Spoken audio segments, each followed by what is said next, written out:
पद बने, जित भव विजित कषाय। अजित नाथ को नित नमु, अर्जित दुरित पलाय। को पल पल पल कोपले, वन में ऋतुपति आए। पुलकित मम जीवन लता, मन में जिन पद पाए। अहिंसा परमो धर्म की परम पूज्य आचार्य भगवंत गुरुदेव श्री विद्यासागर जी मुनि महाराज की, बन्ना जी के अस्यकारी श्री अजित नाथ जी भगवान की, समस्त मुनि संघ की।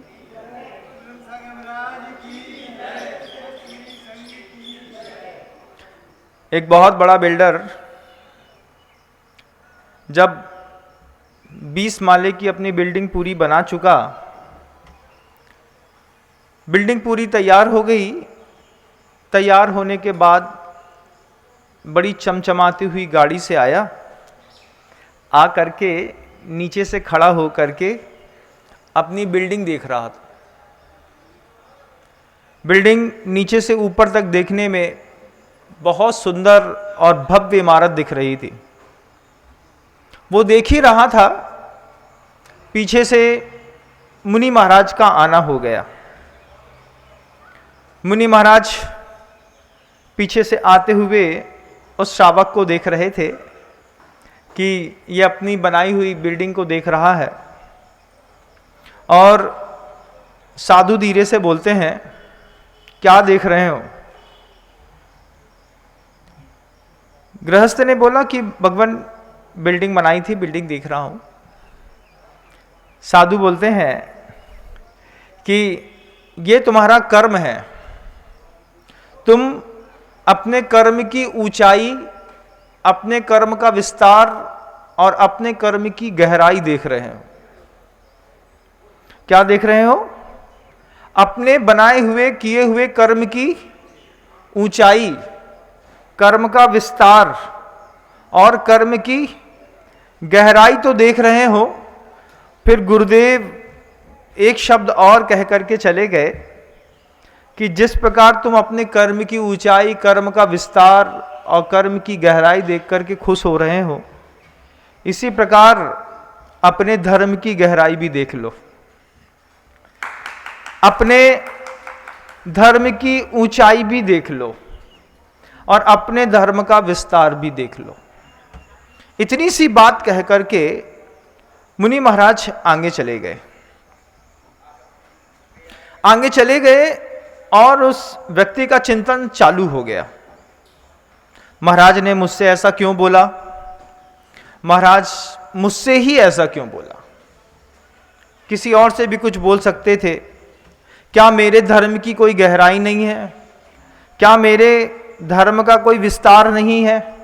क्या मेरे धर्म की कोई ऊंचाई नहीं है? जैसे मुनि महाराज ने उस बिल्डर से बोला, ऐसा ही मैं आपसे कहना चाहता हूं।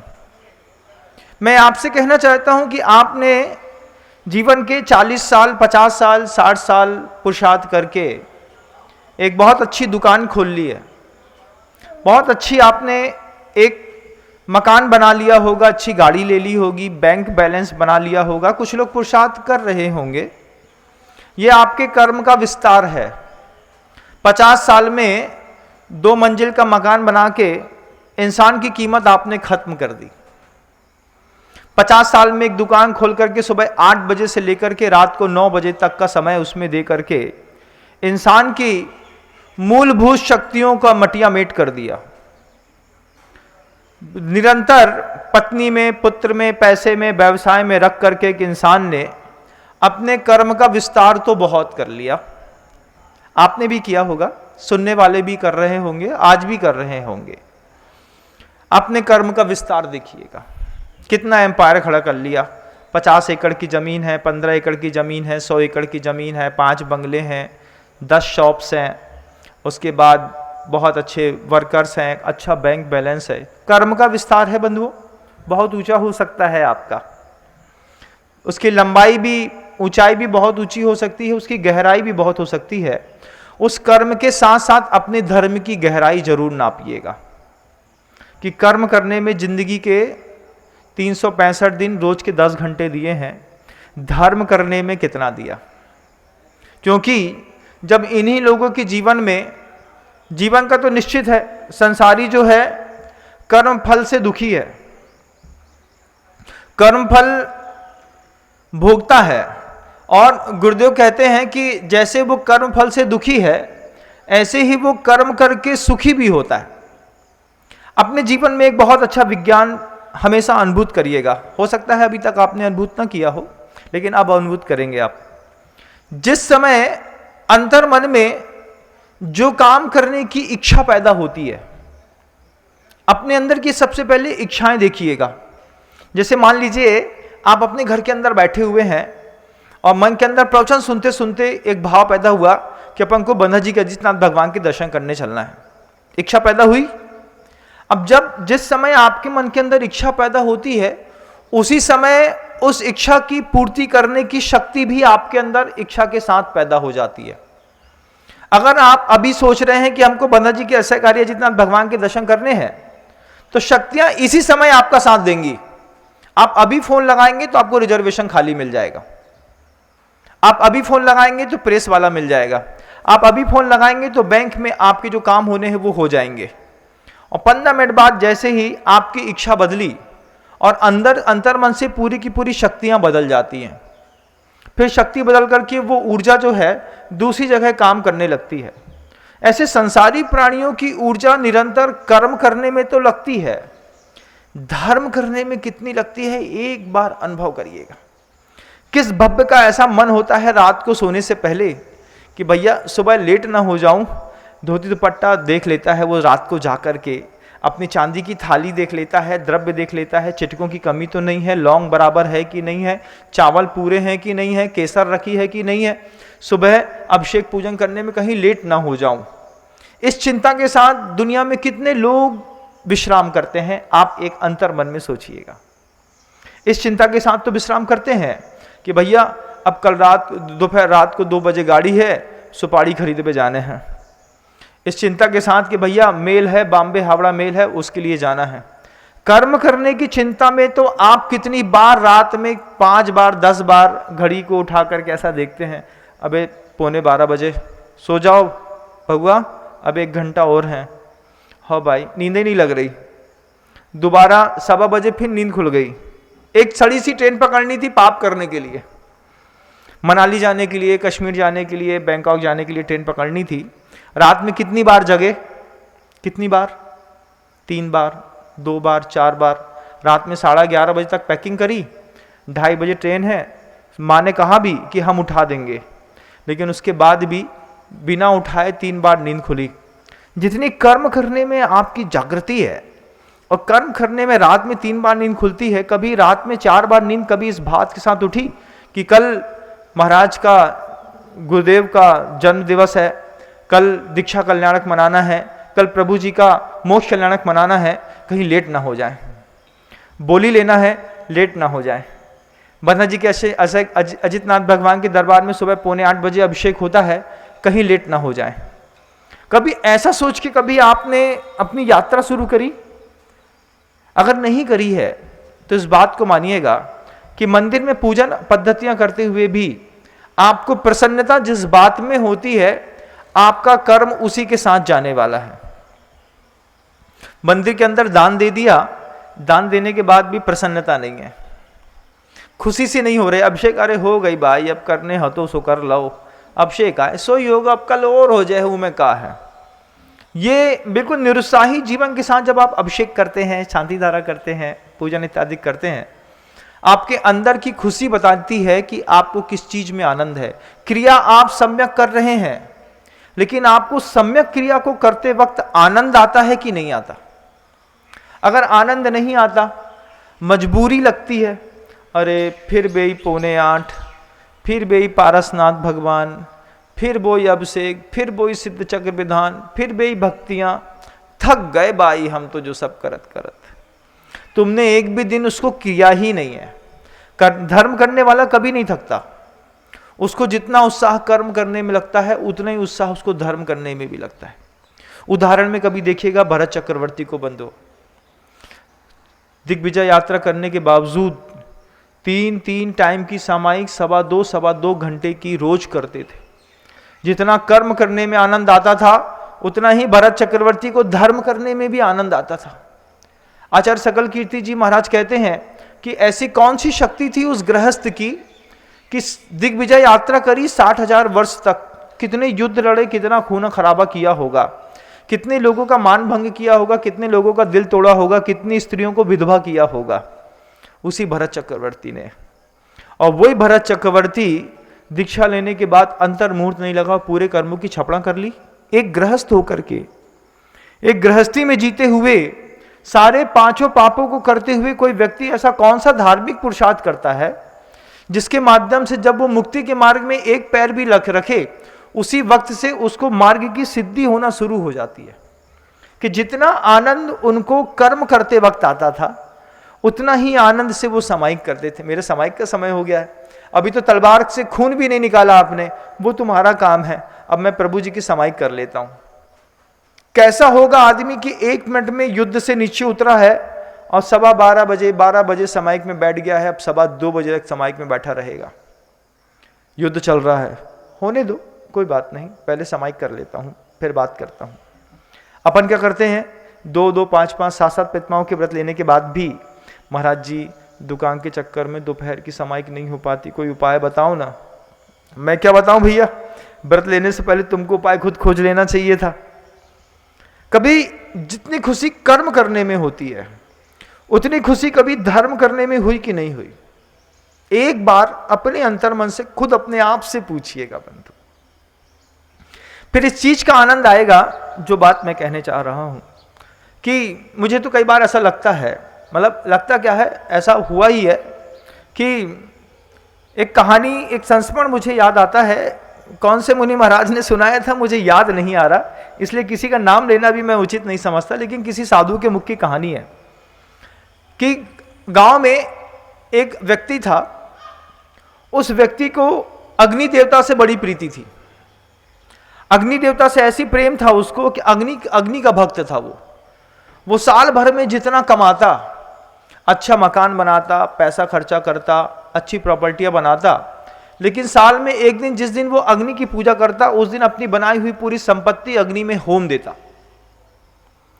पूरी की पूरी संपत्ति अग्नि में होम देता। पूरे मकान बनाया, साल भर मेहनत करके अच्छे पुरुषार्थ से पैसा कमाया, लेकिन अग्नि का भक्त। अब अग्नि का भक्त है तो क्या करेगा, अग्नि के भक्त को जब अग्नि की पूजा करता तो अग्नि जलाता, मकान में आग लगाती, पूरा का पूरा पत्थर का मकान जल करके स्वाहा होने लगा। उसने देखा कि अग्नि को पत्थर चढ़ाने पर अग्नि ज्यादा ले नहीं पाती है, तो अगली बार जो मकान बनाया उसने पूरी का पूरा मकान लकड़ी का बनाया, लकड़ी से अग्नि की पूजा कर दी, पूरा का पूरा मकान, रुपया, पैसा, सब शुरुआत फिर से पूरी नष्ट करके, और फिर से उसने फिर पुरुषार्थ करता था, फिर पैसा कमाता था, साल में एक दिन फिर अग्नि में होम देता था। गांव के एक व्यक्ति ने लोगों से कहा, ये अग्नि की पूजा करता है, इसको रोको, नहीं तो इसकी अग्नि कभी हमारा घर जला देगी। राजा तक ये बात पहुंची तो राजा ने भी, सब लोग एक ही बोलते थे, उसका पैसा है, उसका घर है, उसकी देवता की मान्यता है, वो जला रहा है, अपना क्या बिगड़ रहा है। अपन ऐसा सोचते हैं ना, अपन भी ऐसा सोचते हैं जब घर के बगल में लड़ाई होती है, झगड़ा होता है, विवाद होता है, दुख होता है, भैया उनकी प्रॉब्लम है, बेजाने, इट्स योर प्रॉब्लम। लेकिन वो व्यक्ति वृद्ध थे, वो वृद्ध बार बार कहते थे, ये अग्नि की पूजा करता है, अपना घर जलाता है बीच रोड में, इसको रोको, नहीं तो इसके कारण जो है सब बर्बाद हो जाएंगे गांव के लोग। और धीरे धीरे वो व्यक्ति वो कर रहा था, पहले अपने मकान में उसने आग लगाई, फिर देखा कि मकान ज्यादा जल नहीं पाया तो लकड़ी का मकान बना करके लकड़ी में आग लगाई, और 4 साल बाद तो ऐसा हुआ कि उसने जितना पैसा संचित किया था, उस पूरे के पूरे पैसे संचित द्रव्य से उसने बहुत सारी रुई खरीदी, और बीच चौराहे में रुई का ढेर लगा करके उसने आग लगा दी। जब बीच चौराहे में रुई का ढेर लगा करके उसने आग लगा दी तो धीरे से जब हवा चली, कभी आपने रुई में लगी आग में हवा देखी है? देखिएगा, रुई में आग लगा करके थोड़ी सी देखिएगा, उसको धीरे से फूंक के देखिएगा। जब रुई में आग लगती है और फूंकते हैं तो एकदम से अग्नि भभक करके आकाश में उड़ जाती है। हवा, अग्नि आकाश में उड़ती है। जैसे ही हवा चली, रुई के ढेर में लगी और रुई की आग हर घर में जाकर के हर घर को जलाई। अब हर घर जलने लगा तो वो वृद्ध बार बार वही बात को चिल्ला के कहता था कि देखो, मैं कहता था इसने अग्नि की पूजा करता है, ये व्यक्ति बीच चौराहे पर अपने घर में आग लगाता है, इसकी आग लगाना रोको, नहीं तो अपने घर में भी आग लग जाएगी। अब ये बात गहराई से अगर समझ में आपको आती हो तो आप भी देखिएगा कि जब बीच चौराहे में कोई दूसरे के घर में आग लग रही हो, जब आप किसी शराब की दुकान के बाहर से निकलें और आप देखें कि हमारे पड़ोसी गुप्ता जी का लड़का यहाँ पे दारू पी रहा है, तो ये मत सोचना कि कभी जैन समाज का लड़का वहाँ पे जाकर के दारू नहीं पिएगा। आपके मोहल्ले के किसी भी व्यक्ति के जीवन में व्यसन है, आपके मोहल्ले का कोई भी व्यक्ति अपने ही पैसे से दारू पीता है, अपने ही पैसे से सट्टा खेलता है, अपने ही पैसे से गांजा पीता है, अपने ही पैसे से वेश्यावृत्ति करता है, ये आग है बंधुओं। क्या है? ये मोहल्ले की आग है। इस मोहल्ले की आग को मिलकर के लोगों को मिटाना पड़ेगा। मोहल्ले में रहना है तो शराब छोड़नी पड़ेगी। क्यों? क्योंकि आज वो अपने पैसे से अपने घर में आग लगा रहा है, उसकी देखा सीखी अगर आपके घर में आग लग गई तो आप अपने घर की आग मिटा नहीं पाएंगे। जमाना बहुत खराब है, बहुत ज्यादा खराब। उस वृद्ध की बात आज भी प्रासंगिक है कि अगर किसी व्यक्ति ने आग से खिलवाड़ करना शुरू कर लिया, सातों व्यसन आग हैं, पांचों पाप आग हैं, किसी के घर के अंदर 7 व्यसन और 5 पाप हो रहे हो, और वो आपके मोहल्ले में हो रहा हो, आपके पड़ोसी में हो रहा हो, आपके कमरे के बगल से हो रहा हो, और आप ये सोच करके शांत बैठ जाते हैं, अपने को क्या मतलब? उनकी बेजाने नहीं, उनके घर का बच्चा व्यसनी है, उनके घर के बच्चे के संबंध हमारे घर के बच्चे से भी तो हो सकते हैं। फिर कल को अगर हमारे घर के बच्चे के अंदर इस तरीके का भाव पैदा हो गया और वो शराब की आग जो पड़ोसी के घर में है वो कल को हमारे घर में लग गई, परस्त्री गमन की आदत जैसी उस पुरुष को है वैसी हमारे घर के अंदर लग गई, फिर हम क्या करेंगे? दुनिया में हर संसारी प्राणी कर्म से दुखी है बंधुओं, हर संसारी प्राणी। आप भी अपने कर्म को संभालिएगा। सिर्फ आपके घर के अंदर बुराई नहीं है, लेकिन आपके मोहल्ले में है, आपके पड़ोस में है, आपके गांव में है, रास्ता चलते में, आपके घर से लेकर के मंदिर के बीच में अगर कोई भी बुराई की चीज दिखाई देती है, आपको बुरा नहीं लगता क्या? लगता है महाराज। आप कभी देखिएगा, आप अपने घर से चलते हैं शुद्ध सोले के वस्त्र पहन करके, रास्ते में मान लीजिए कोई मछली बेचता मिल जाए, कोई मांस बेचता मिल जाए, कितना बुरा लगता है? लगता है ना? क्या लगता है बुरा? अरे इतने अच्छे मन से मंदिर के लिए निकलते हैं और वो रास्ते में वो दुकान देख करके मन खराब हो जाता है। जैसे दुकान देख करके आपका मन खराब हो जाता है, ऐसे किसी खराब व्यक्ति का घर देख करके भी आपका मन खराब हो जाना चाहिए कि भैया इसके घर के अंदर वो लड़का शराब पिया थे, इनके पिताजी शराब पिए थे, और कहीं ऐसा ना हो कि ये आदत हमारे मोड़ा को लग जाए। अगर आपने ऐसा नहीं सोचा बंधुओं, जमाना बहुत स्पीड पे आगे बढ़ रहा है, बहुत जल्दी स्पीड पे। एक बहुत अच्छा सूत्र है संसार में रहने का कि सबसे पहले हमको पड़ोसी के घर में लगी हुई आग को बुझाने की कला सीखनी पड़ेगी। क्यों सीखनी पड़ेगी महाराज? उससे फायदा आपको भी मिलेगा। मान लीजिए आपके पड़ोसी के घर में किसी महिला को, किसी पुरुष को कैंसर हो गया। अब पुरुष को कैंसर हो गया, पैसा उनका है, लेकिन आप उनकी आग को बुझाने में वैयवृत्ति करिए। क्या करिए? भाई साहब दिखाने के लिए बंबई लेकर के जा रहे हैं, आप बोलिए हमारा लड़का भी आपके साथ जाएगा, आप चिंता नहीं करो, हम संभाल लेंगे। अब मान लीजिए उसके घर के अंदर एक ही फैमिली मेंबर है, वो अपनी महिला को, अपनी बच्ची को लेकर के जा रहा है, तो पड़ोसी का कर्तव्य बनता है कि अपने लड़के को भेज दे। पड़ोसी का कर्तव्य बनता है खुद चला जाए साथ में। क्यों? क्योंकि आग आज उसके घर में लगी है, कल जब हमारे घर के अंदर लगेगी तो कम से कम हमको उस आग बुझाने का थोड़ा बहुत अनुभव भी तो होना चाहिए कि नहीं? क्या सोचते हैं? कि पड़ोसी के घर के अंदर डायबिटिक है, आपके घर के अंदर डायबिटिक पेशेंट कोई नहीं आएगा। पड़ोसी के अंदर किसी को कैंसर हो गया है कि आपके घर के अंदर किसी को कैंसर नहीं होगा? होगा, क्योंकि पड़ोसी जिस घर से गेहूं खरीद करके लाता है उसी दुकान से हम भी खरीद के लाते हैं। जिस सब्जी वाले से वो सब्जी खरीदता है उस सब्जी वाले से हम भी सब्जी खरीदते हैं। जहाँ का दूध वो पीता है वहीं का दूध हम भी पीते हैं, और जिस आग से वो खाना पकाता है उसी आग से मैं भी खाना पकाता हूँ। तो जो उसके जीवन में दुख आया है, उसके घर में आग लगी है, बहुत जल्दी हमारे घर में लगने वाली है, बहुत जल्दी।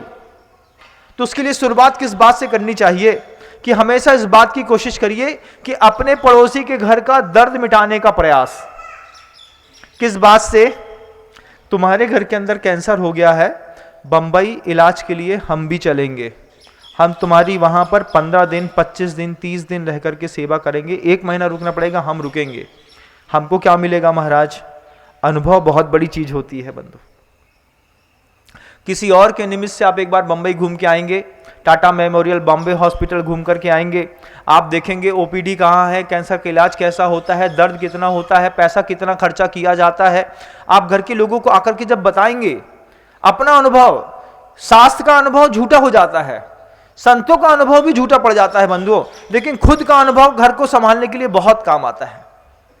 जब आप खुद अपने आंख से बॉम्बे का सेंट्रल हॉस्पिटल वहां पे जाकर के देख करके आएंगे, कैंसर हॉस्पिटल में, जब आपको दिखेगा बाई बे शीला काकी की जब उते पे कीमो हो रही थी ना, उनके तो प्राण ही निकल रहे थे।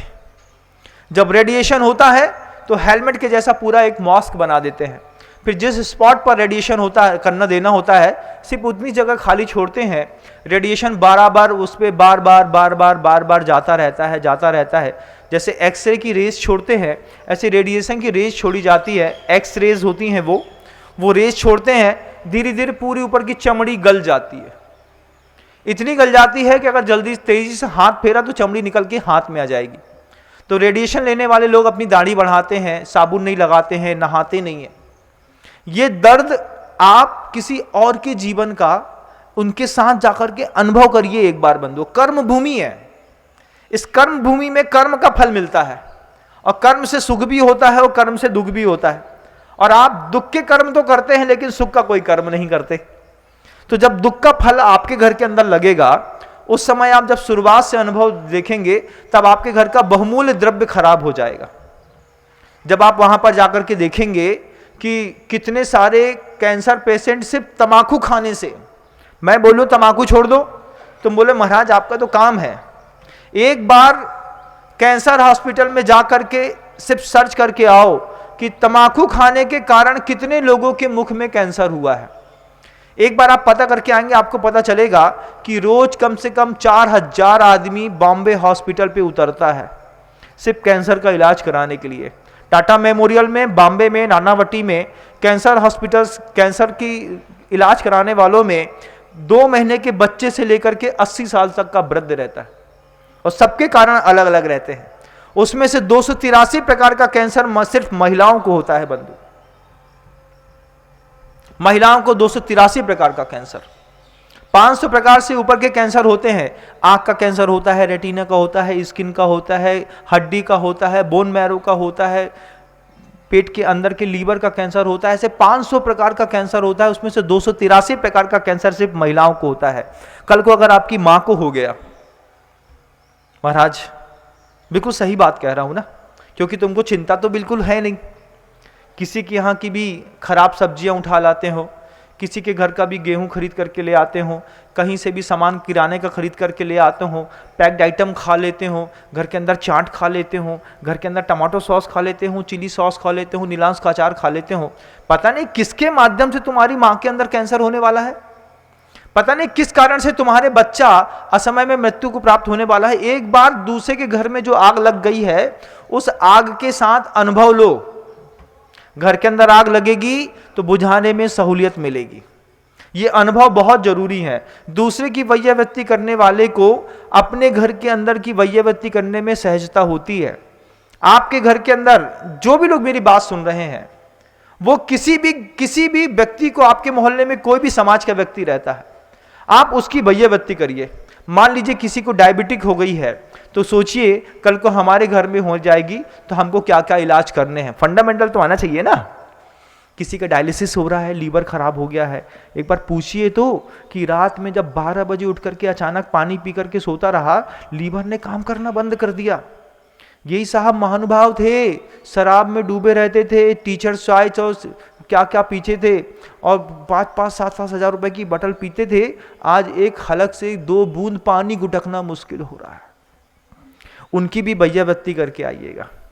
जब आपका बच्चा बहुत तेज गाड़ी चलाता है तो फिर पिता और माँ की जरूरत पड़ जाती है इस बात को लेकर के, जब आपने अपने बच्चे को रेसर बाइक दे दी है, हाँ रे महाराज जी मान नहीं रहा था, बुलेट ला के देनी पड़ी, मान नहीं रहा था, वो रेसिंग वाली बाइक देनी पड़ी, घर के अंदर बुलेट है, तो एक बार एक्सीडेंटल बॉडीज को देख करके हॉस्पिटल में चले आइए कि जो घटना दूसरे के लड़के के साथ घटी है, ये लड़का घटना जो है कल को अगर हमारे बच्चे के साथ घटी तो डॉक्टर कौन सा अच्छा है, इलाज कहाँ का अच्छा है, कहाँ पर जाकर के हमको सहूलियत से कम पैसे में काम हो जाएगा, इतना तो करिएगा।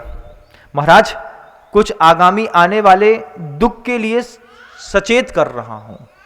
किस बात के लिए सचेत कर रहा हूं कि अगर आप दुख के लिए सचेत ना हुए, अगर आपने कर्म भूमि में रहते हुए कर्म तो कर रहे हो, आज फल सामने वाले के घर में निकला है, कल एक आम का पेड़ आपके घर में भी तो लगेगा, एक बबूल का पेड़ आपके घर के अंदर भी तो लगेगा, कांटा कभी आपके घर के अंदर भी तो होगा। कभी आपकी वो जो सुशील सभ्य स्त्री है जो रोज पूजा करती है, गुरुओं को आहार दान देती है, लेकिन जब उसको आप अनियमित होटलों में ले जाकर के भोजन कराते हैं, क्या मिला करके खिला रहा है, पिला रहा है, कुछ पता तो है नहीं।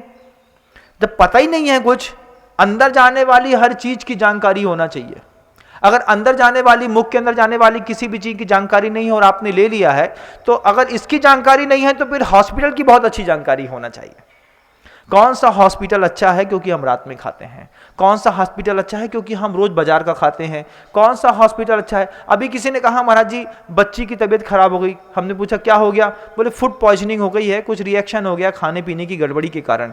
बारिश का महीने है, 4 महीने हैं बंधुओं, पूरी धरती विषाक्त हो जाती है। जंगलों में जो जंगली पेड़ लगे होते हैं जो विषाक्त होते हैं, उसके ऊपर जब बारिश का पानी गिरता है तो गिरे हुए पानी के प्रभाव से पूरा पानी दूषित होकर के मिट्टी से होते हुए आपके घरों तक के पानियों तक में आ जाता है। तो इस बारिश के मौसम में तो विशेष सहूलियत, विशेष मतलब सुविधा देखनी चाहिए कि हम कभी भी किसी भी प्रकार से बाहर की वस्तुओं का भोग और उपभोग ना करें।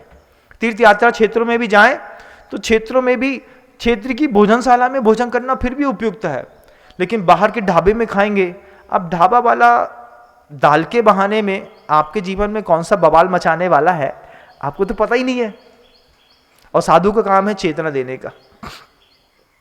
हमेशा मेरी आदत है किसी भी व्यक्ति को पूर्व बोध देने की, घटना घटे उससे पहले मैं उसको उस घटना के बारे में समझा देता हूं। देखो कुणिक का उदाहरण देखो, एक बहुत सुंदर है। वो क्षमा मांगने जा रहा था लेकिन क्षमा मांग नहीं पाया। कुणिक पाप मुक्त होने का उसको मौका ही नहीं मिला।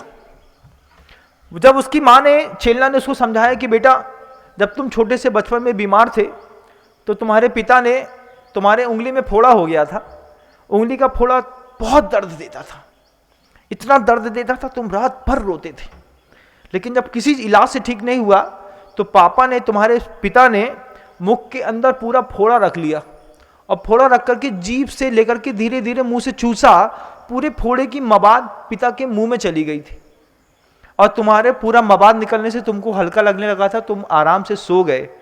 उसमें से थोड़ा सा ठसका लगा तो फोड़े की मवाद थोड़ी सी पिता के गले के अंदर चली गई और कुछ पिताजी ने थूक दी।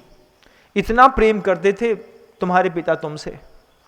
जब कुणिक को पता चला, कुणिक वही कुणिक है जो रोज 50 फटके महाराज श्रेणिक को अपने हाथ से खुद मारता था, पिता पुत्र को, पुत्र पिता को मारता था।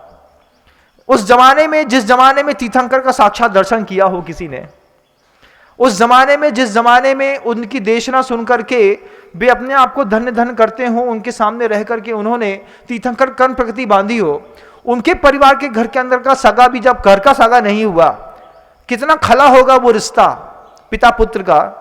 महाराज कुणिक का, महाराज श्रेणिक का कुणिक के साथ आप देखिएगा कि रिश्ते कितने खलते हैं घर के अंदर, कि जब पुत्र पिता को मारता है, कभी खलते हैं रिश्ते जब पुत्र पिता को मारता है।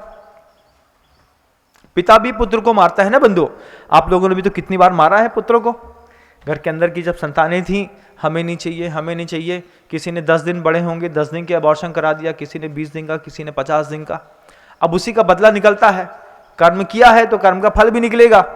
आज हमने डीएनसी करा दी है, कल कोई हमारी डीएनसी करने के लिए हमारा लड़का हमारे घर के अंदर पैदा होगा, फिर वो धीरे से कहेगा सुनो कि जितनी पूरी प्रॉपर्टी है ना, जितने तुम्हारी कमाई है, इसमें हमारा हक है।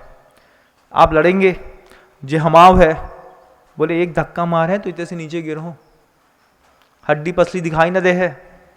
पड़ोसी के पास जाकर के महाराज के पास आकर के रोते हैं। रो रहा था अभी परसों एक सज्जन, बोले हमारे बच्चे ने महाराज जी हमसे ऐसा कहा कि हम धक्का मारेंगे तो मिट्टी दिखाई देगी सीधे। हमने कहा तुम्हारे सगे पुत्र ने? बोले महाराज हम ही ने पैदा किया था, मारना चाहता है।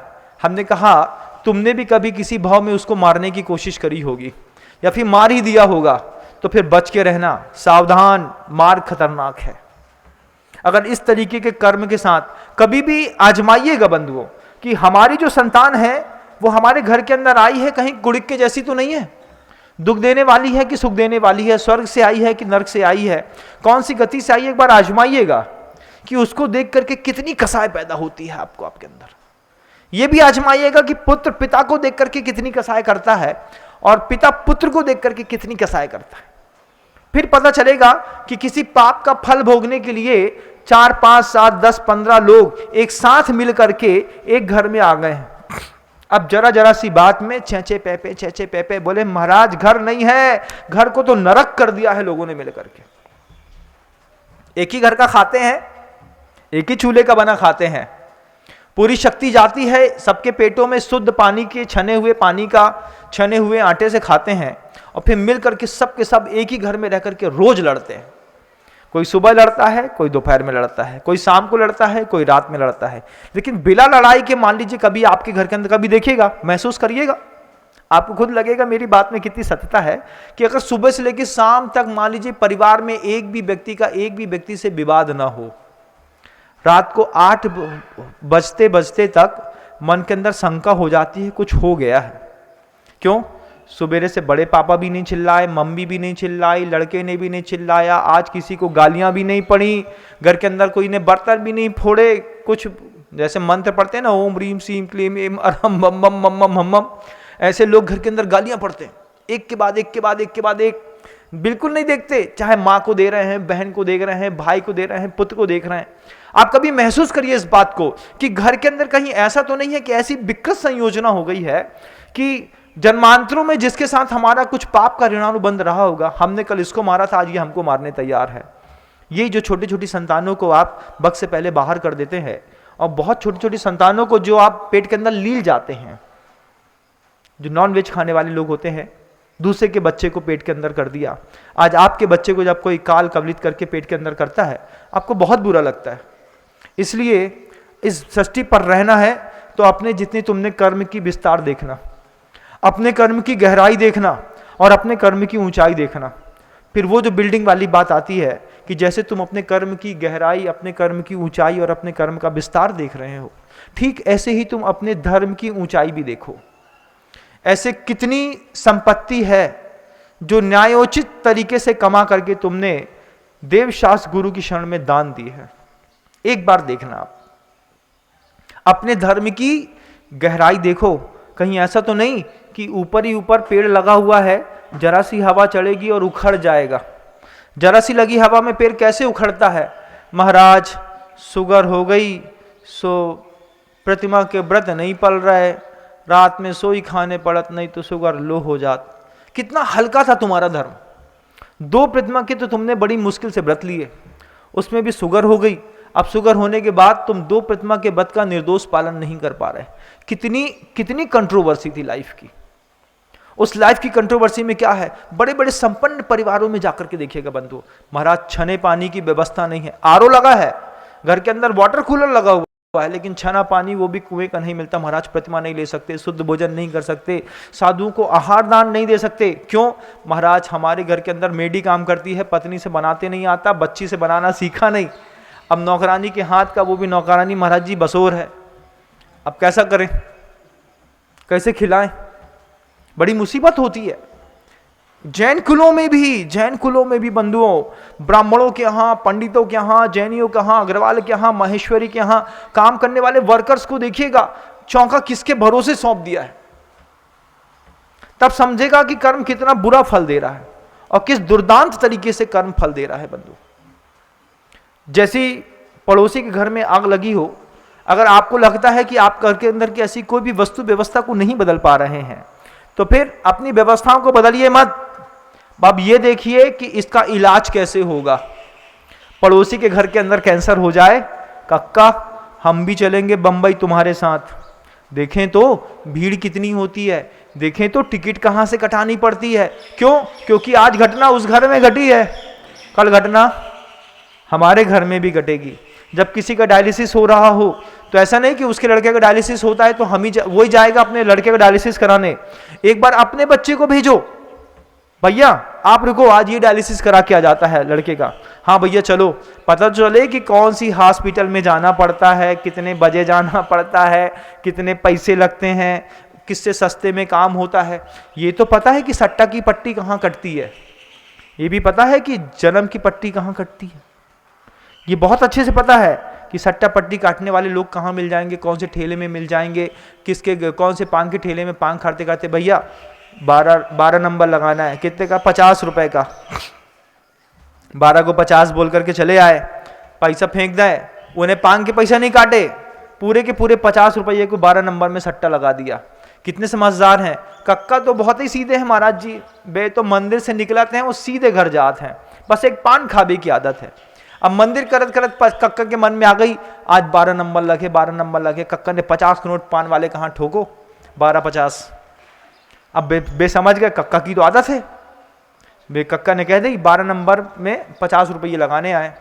फिर शाम को लौटने पे कक्का फिर मंदिर में स्तोत्र पाठ कर बे, फिर पूछ लेते हैं काय का भाव, कछु नहीं कक्का जे पान खाओ। अब मान लो कछु हो जातो तो पान के साथ पैसा मिल जाने आए, अब पैसा नहीं मिले तो मतलब पैसा डूब गए। इस तरीके की कितनी व्यवस्थाएं हैं बंधुओं कर्म की।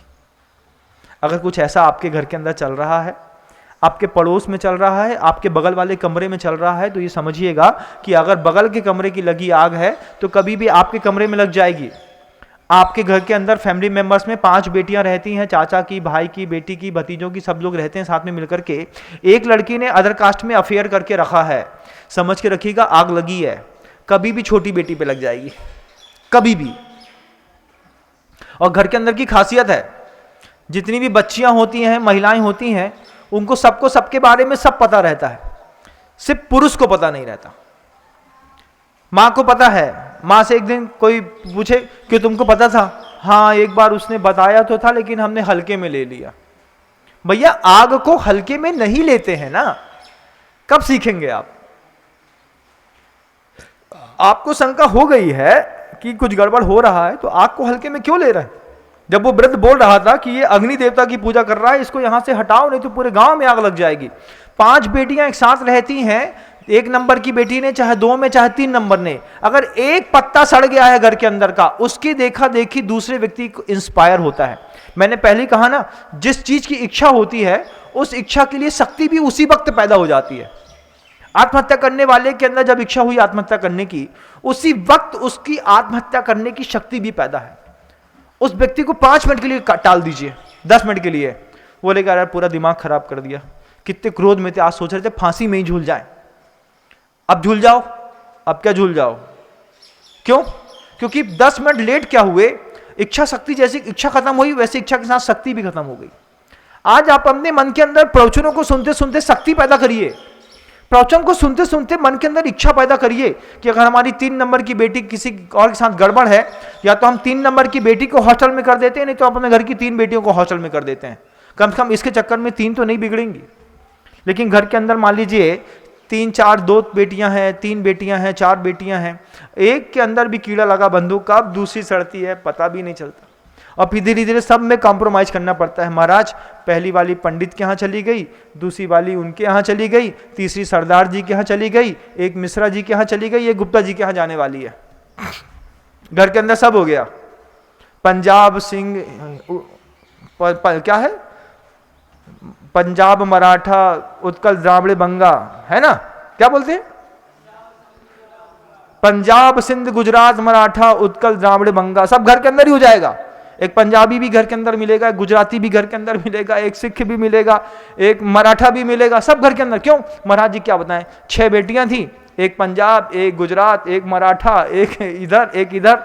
क्यों भाई, तुम क्या कर रहे थे? अरे महाराज हम क्या करते, हम दुकान ही चलाते रह गए। पिता पैसे कमाने में लगा रहा। सिर्फ पैसा कमाना ही जीवन का उद्देश्य नहीं है, घर के अंदर की वस्तु व्यवस्था में भी वक्त के बेवक्त में जाकर के नजर डालनी पड़ती है। पत्नी को पता है, बच्ची को पता है, पापा जी 7 बजे आते हैं, कभी 4:30 बजे भी पहुंच के देखिएगा घर का माहौल कैसा होता है, मजा आ जाएगा, मजा आ जाएगा। मैं कह रहा हूं, आप करके देखिएगा। आपको आपकी पत्नी श्योर्ड है इस बात के लिए, आपके बच्चे श्योर्ड हैं, पिताजी हैं जॉब सेक्टर में सर्विस में काम करते हैं, 5:45 बजे के बाद ही गाड़ी आती है। कभी 2:30 बजे दोपहर में पहुंच करके अपने ही घर का वातावरण देखा है? जाके देखिएगा, 2:30 बजे पता चलेगा घर के अंदर क्या मची रहती है, कैसे लोग आते हैं, क्या खाते हैं, कौन सा फ्रेंड आया है, किसके साथ पढ़ रहा है। उस फ्रेंड को भी पता है कि पापा जी 5:45 पे आते हैं, शाम को 5:30 बजे हर हाल में यहां से बाहर हो जाना है। कभी पहुंच के तो देखो, बेवक्त में अपने घर के अंदर भी घुस करके देखो कि हमारे घर के अंदर आग लगी है कि नहीं लगी है। कुणिक जैसा जीवन हमारे घर में ना हो जाए बंधुओं। कुणिक को जब कुणिक के चेलना ने बताया कि कुणिक ने, सैनिक ने, बेटा पूरी की पूरी पिताजी ने तुम्हारा फोड़ा चूस लिया था, कुणिक माफी मांगने के लिए दौड़ा उसी जेल पर, कारागार पर। लेकिन सैनिक को लगा रोज मारता था, आज भी खूब मारेगा। उसके पहले माथा फोड़ करके सैनिक ने आत्महत्या कर ली। कुणिक रोता रह गया इस बात के लिए कि इस बार तो मैं माफी मांगने आ रहा था, मुझे माफी मांगने का मौका भी नहीं मिला। कहीं ऐसा ना हो कि आपको भी देवशास्त्र गुरु से कभी माफी मांगने का मौका भी ना मिले कि महाराज कितने वक्त पहले आपने बता दिया था। हर बार ऐसा होता है बंधुओं, कोई दैवी शक्ति होती है जो उद्बोधन में नया विषय वस्तु ला करके रखती है। वो कहती है कि विनम सागर आज इस बारे में बोल दो, आज इस बारे में बोल दो। और मुझे भी ऐसा लगता है कि वक्त से पहले पूर्व बोध के बारे में बोल देना चाहिए। अगर आप अपने घर की भोजन पद्धति नहीं बदल पा रहे हैं, घर के अंदर की व्यवहार पद्धति नहीं बदल पा रहे हैं, आचरण पद्धति नहीं बदल पा रहे हैं, कर्म का आपका बहुत बड़ा एम्पायर है बंधु, बहुत बड़ा। कभी धर्म का भी तो देखो ना कि पत्नी धर्मात्मा है कि नहीं, पुत्री के दिल के अंदर भी धर्म नाम की कोई चीज है कि नहीं। छोटी छोटी उम्र से अगर बच्चों को पाप पुण्य के बारे में सिखाया होता। पाप का विस्तार तो खूब देखा है, पाप के विस्तार में 12 मंजिल का मकान है, पाप के विस्तार में बहुत अच्छी चलती हुई दुकान है, पाप के विस्तार में घर के अंदर खड़ी हुई बहुत बड़ी महंगी महंगी गाड़ियां हैं, पाप के विस्तार के अंदर ही आपके घर के अंदर बंगलों में रखे हुए गड्डियों पे नोट पे नोट पे नोट रखा हुआ है। धर्म के विस्तार पे क्या है, धर्म की कितनी ऊंचाई, धर्म की कितनी गहराई है और धर्म का कितना विस्तार है, कभी एक बार इसको भी नापने की कोशिश करिएगा। समय बहुत थोड़ा बचा बंधु सबके पास। आज हम आग हैं, कल पानी हो जाएंगे, कुछ दिनों के बाद हम इस जीवन में एक कहानी हो जाएंगे। हम कहानी बने और हमारे घर की कहानियां किसी और को सुनाई जाए। जैसे महाराज श्रेणी की कहानियां आज हम सुना रहे हैं आपको, ऐसी कभी ऐसा ना हो कि आपके घर के अंदर ऐसी कोई आग लगे कि आपके घर की लगी आग का उदाहरण किसी और साधु को किसी और मंच पर देना पड़े।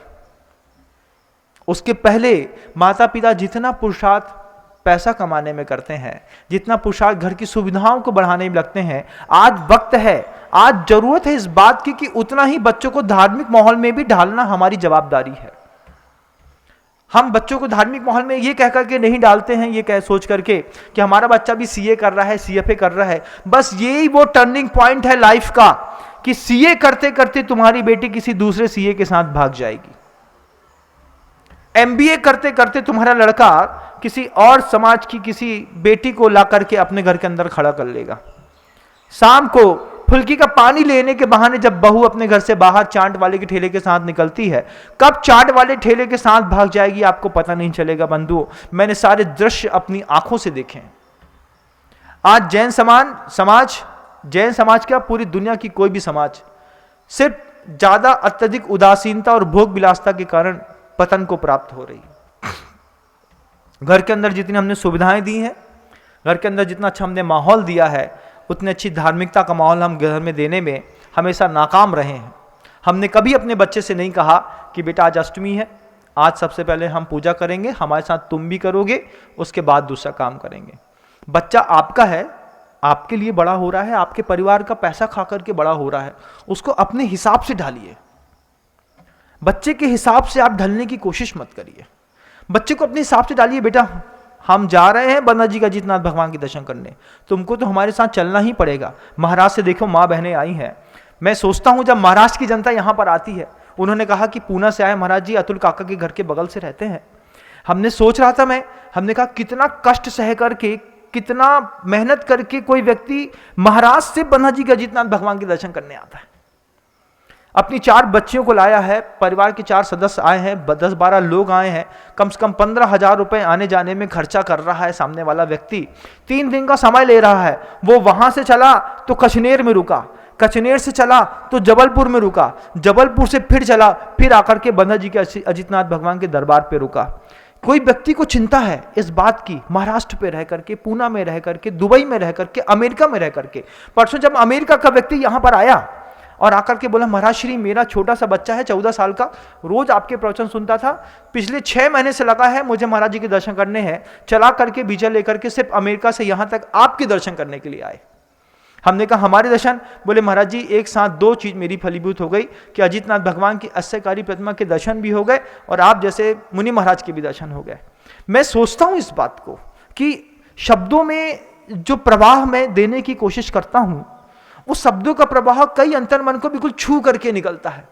जिसको छू करके निकलता है वो तुरंत वहां से चलता है। महाराष्ट्र की जनता बहुत ज्यादा आर्थिक संपन्न नहीं होती बंधु, हमने देखे हैं। सांगली में जाकर के देखा है, कोथली में जाकर के देखा है, कोल्हापुर में जाकर के देखा है। 1400 1500 घर की जैन समाज है। किसी के घर के अंदर गन्ना काटती है, किसी के खेत में जाकर के, कहीं जाकर के नौकरी करती है, कहीं ठेला चलाती है, कहीं ट्रक ड्राइवर बनती है, कहीं बस में चलाती है। इस तरीके से पैसा कमाते हैं और सात्विक पैसा कमाते हैं, जुआ खेल करके पैसा नहीं कमाते। महाराष्ट्र की जनता माइल्ड है इस बारे में, बहुत जबरदस्त। हम मेहनत का पैसा कमाते हैं, बहुत गरीब है लेकिन पाप मुक्त है। मध्य प्रदेश बहुत अमीर है लेकिन पाप युक्त है। महाराष्ट्र की जनता आती है, अब वहां से मेहनत का पैसा कमा करके आदमी ने 15,000 रुपए खर्चा करके 3 दिन का कष्ट झेल करके अजितनाथ भगवान के दरबार पे आए। बच्चों को लेकर के आए। किस भाव के साथ आए? सिर्फ इस भाव के साथ आए कि जो आग पूरी दुनिया में लगी है, अजितनाथ भगवान की कृपा से हमारे घर के अंदर न लगे। बच्चों को समय देना पड़ता है। 3 दिन का समय दिया है माता पिता ने। अजितनाथ भगवान के दरबार से भले खाली लौट जाएं, लेकिन 3 दिन का जो पुरुषार्थ उन्होंने किया है, उस पुरुषार्थ के कारण उनके बच्चों के मन के अंदर जो भावना बनती है इस बात को लेकर के कि अरे हम पहले कचनेर गए थे, फिर जबलपुर गए, फिर बंधा जी गए। 3 दिन तक धार्मिक माहौल, रास्ते में भी भोजन धार्मिक स्थानों पर, पूजन धार्मिक स्थानों पर, 75 घंटे परिवार के लोगों ने साथ तो गुजारे। आपके घर के अंदर क्या होता है? पापा शिखर जी जाना है, हाँ तो लो पैसा लो, जाओ निकलो यहां से। नहीं पापा जी आपके साथ जाना है, दुकान चलाएं कि शिखर जी जाएं? ऐसा बोलते हैं ना? बोलते हैं भैया दुकान कौन चलाएगा, बंद करो दुकान 3 दिन के लिए। 3 दिन दुकान बंद रहेगी। 1 दिन का तो सरकारी रूल है, हफ्ते में 1 दिन बंद रहती है।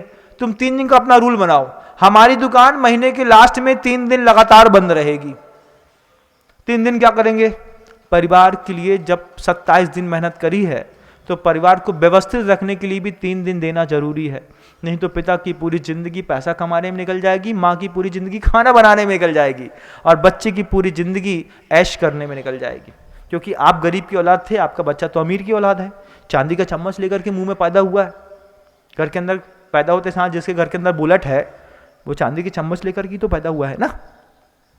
कैसा अपना जीवन करना है, आप अपनी चेतना को खुद जागृत करिएगा बंधु। समय बहुत खराब आने को आया। धार्मिक व्यक्ति धार्मिक स्थलों पर भी आता है, लेकिन वो धार्मिक है मैं कैसा कह नहीं पाता। कभी कभी वो पर्यटन के हिसाब से धार्मिक स्थलों पर आता है, कभी परीक्षा की दृष्टि से धार्मिक स्थलों के आता है, जबकि श्रद्धा की दृष्टि से धार्मिक स्थलों की यात्रा करने वाले बहुत गिने चुने लोग होते हैं। इस बार जब आप 3 तारीख को पूर्णिमासी के दिन अजितनाथ भगवान के दरबार में बंधा जी में आने का प्रयास करिएगा तो घर के अंदर से इस बात का वैभव लेकर के चलिएगा, श्रद्धा की आंखों से देखो तो पत्थर में भगवान दिखे हैं। प्रतिमा तो पाषाण की ही है, लेकिन श्रद्धा की आंख अपने घर से खोल करके फिर टिकट कटाइएगा बंधु। 3 तारीख को पूर्णिमासी के दिन दुनिया से हजारों लोग यहां पर आकर के अपने कलश की स्थापना रखेंगे। शांति कलश की स्थापना होगी। अगली पूर्णिमा को वह कलश आपको आपके घर ले जाने भी मिलेगा। 1 माह के लिए यहाँ पे पूर्णिमा के दिन कलश की स्थापना होती है। दैवी कुछ ऐसे आशीर्वाद यहाँ पर प्रतिमा जी के समक्ष लोगों को मिलते हैं कि जो कहीं पर भी जिस चीज की उपलब्धि नहीं हो रही होती है वो आदमी अच्युतानंद भगवान के दरबार से लेकर के चला जाता है। ऐसा अद्भुत और अनुपम दरबार है बंधुओं। इस दरबार की विशेषता तो मैं आपको 3 तारीख को फिर बताऊंगा। बस आपको कहना चाहता हूं कि दुनिया में जो भी व्यक्ति परीक्षक की दृष्टि से भी आए, लेकिन घर के अंदर से श्रद्धा की आंखें खोल करके आए। ब्रह्म सागर जी महाराज श्री का वो भजन है, श्रद्धा की आंखों से देखो तो पत्थर में भगवान दिखे हैं। आप अपनी श्रद्धा की आंख खोल करके आइएगा और बहुत श्रद्धा के साथ मेरे इस उद्बोधन को सुनने का प्रकल्प करिएगा बंधु, क्योंकि मुझे ऐसा लगता है कि आपकी जो बेटी है वो मेरी भी बेटी है, आपका जो भाई है वो मेरा भी भाई है, आपके जो पिता है वो मेरे भी पिता हैं। जब मैं इतनी अंदर से आपसे जुड़ने का प्रयास करता हूं तब मैं जाकर के बोलता हूं कि घर के अंदर आज पड़ोसी के घर के अंदर कैंसर है, कहीं अपने पिता को ना हो जाए, क्योंकि मैंने अपने पिता को कैंसर में खोया है। मैं दर्द जानता हूं, मुझे पता है किस तरीके से पीड़ा होती है, किस तरीके से रेडिएशन होता है, किस तरीके से कीमो होता है। एक बार घटना घर के अंदर घटे आदमी तो फिर तो ऐसा मास्टर बन जाता है कि कुछ पूछो मत। लेकिन मास्टर बनने से लाभ नहीं मिलता। लाभ तो इस बात का है कि जो दर्द हमारे घर के अंदर हुआ था हम कुछ ऐसा पुरुषार्थ करें कि आपके घर के अंदर ना हो। तो अगर आपको लगता है कि आपके पिता तंबाकू नहीं छोड़ पा रहे हैं, आपका बच्चा तंबाकू नहीं छोड़ पा रहा है, एक बार खर्चा खर्च करिए। सिर्फ 2000 रुपये खर्चे की बात है बंधु। उठा करके एक बार कैंसर का बॉम्बे हॉस्पिटल, परिवार के सारे लोगों को, जैसे आप तीर्थ क्षेत्र की यात्रा कराते हैं ऐसे परिवार के लोगों को घुमाइएगा एक बार बॉम्बे का कैंसर हॉस्पिटल। एक बार आप किसी भी सेंट्रल हॉस्पिटल में घुमाइएगा, किसी बच्चे को बर्न यूनिट दिखाइएगा। हाई स्पीड चलाने पर किस तरीके से शरीर की 37, 38, 40 हड्डियां एक साथ टूटती हैं। जब रेसर बाइक दिला दी है तो बाइक दिलाने के साथ बोलिएगा बेटा हॉस्पिटल के सामने ही तेरी बाइक का उद्घाटन करेंगे। सबसे पहले हम दिखाएंगे कि एक्सीडेंटल होने के बाद किस तरीके से गाड़ियां टूटती हैं और किस तरीके से आदमी टूटता है और किस तरीके से आदमी के चक्कर में आदमी का परिवार टूटता है। नहीं तो रेसर बाइक तो दिलाना ठीक बात थी, उसमें एक छोटा सा और ऑप्शन होता है। 25 रुपए कुल खर्चा होते हैं। आपके एक्सीलेटर में एक गवर्नर लग जाता है। गवर्नर जैसे ही आप लगा देते हैं, बाइक तो रेसर होती है लेकिन बाइक 25 किलोमीटर से ऊपर नहीं चल सकती। आप गवर्नर सेट कराइए 25 किलोमीटर का, 30 किलोमीटर का, 40 किलोमीटर का, 60 किलोमीटर का, चाहे कार हो, चाहे कोई भी बाइक हो, स्कूटी हो। पिता का कर्तव्य है, अगर बच्चा जवान है, छोटा है, तो उसके एक्सीलेटर में एक गवर्नर सेट करा दें।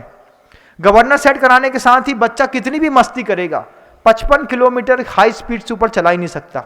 कैपेसिटी 140, 180 की है, 180 की चलाएगा तो किसी साधु ने कहा था, पुनीत सागर जी महाराज कहते थे, हाँ वो कहते थे कि जब आप लड़का 180 की स्पीड में गाड़ी चलाता है तब लड़का गाड़ी नहीं चलाता, गाड़ी लड़के को चलाती है। और जब गाड़ी लड़के को चलाती है तो भी कहाँ जाकर गिराएगी इसका कोई भरोसा नहीं है। तो बच्चों की उस बाइक में, मोबाइल में आप एक गवर्नर भी लगाने का प्रयास करिएगा। मोबाइल में भी गवर्नर लगते हैं, कैसे लगते हैं, एप्लीकेशंस में ढूंढने का प्रयास करिएगा। अपने जीवन को और सुंदर और समृद्ध बनाए, अपन सब मिल करके। कौन? आप अकेले नहीं, अपन सब मिल करके। आपके साथ मैं भी शामिल रहूंगा। अपन सब मिलकर के सृष्टि पर धर्म ध्यान कर सके, अहिंसा की प्रभावना कर सकें, दूसरे का दुख दर्द दूर कर सके। भगवान ने इसीलिए तो हमको और आपकी सृष्टि पर भेजा है। रोटी खाने के लिए तो दुनिया में बहुत सारे लोग पड़े हैं। जैन समाज तो दूसरे की सेवा करने के लिए यहाँ पर आई है, वो अपने कर्तव्य को पूरा करे। इन्हीं भावनाओं के साथ शब्दों को विराम देता हूँ। गुरुदेव श्री विद्यासागर जी महाराज जी।